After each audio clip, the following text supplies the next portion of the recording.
Hello ka-fasting! Magluto naman po tayo ng tanghalian. So ngayon po ang menu natin ay menudo.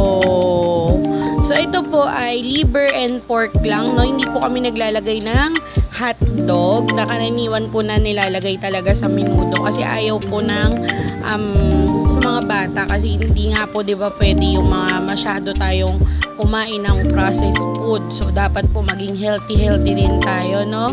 And then syempre maraming gulay. Yan po yung carrots at patatas natin na sinusote ko po ng onte para pagka po naluto na siya, mas madali at hindi po yung malulusaw po agad yung gulay, no? So, ang next naman po natin, syempre inalis ko po yung mantika dahil naman po non-stick yan. Magmamantika rin po yung baboy. So, yung baboy lang po muna yung isosote natin or lulutuin dun sa kawali. Then, pag naluto na po yan, hayaan nating maluto siyang mabuti. Lagyan lang natin uli ng salt and pepper.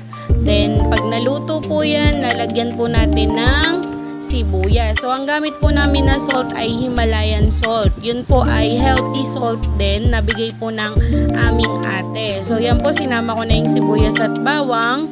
Tapos, lulutuin po natin yan at pakukuluan natin yung karne para naman po lumambot siyang mabuti. Then, syempre po, nilagyan ko rin ng patis para naman malinamnam yung karne natin pag naluto na. So, yan po na.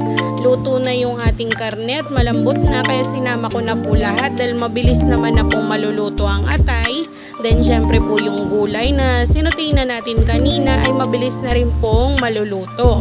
Then, lagay na po natin yung bell pepper, laurel at yung mga seasoning na kailangan nating isama dahil mabilis na pong maluluto ang ating menudo dahil naiayos na po natin lahat, no? Mas maganda po talaga pag ang mga gamit po natin ay naka-ready na agad at hindi po yung kung saan pa natin kukunin. Mas madaling magluto, mas madali pong matatandaan.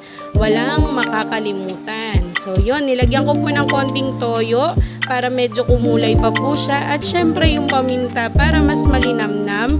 And optional lang po yung sugar, kung gusto nyo po ng medyo matamis, no? Konting-konti lang naman po yan. And then syempre isang lata po ng liver spread. Tapos kung gusto nyo po na medyo saucy yung inyong menudo, dagdagan lang po natin ng konting tubig. Gaya po ng ginawa ko po dyan. Yan, medyo sumabaw siya pero pinatuyuan ko pa rin naman po yan ng konti.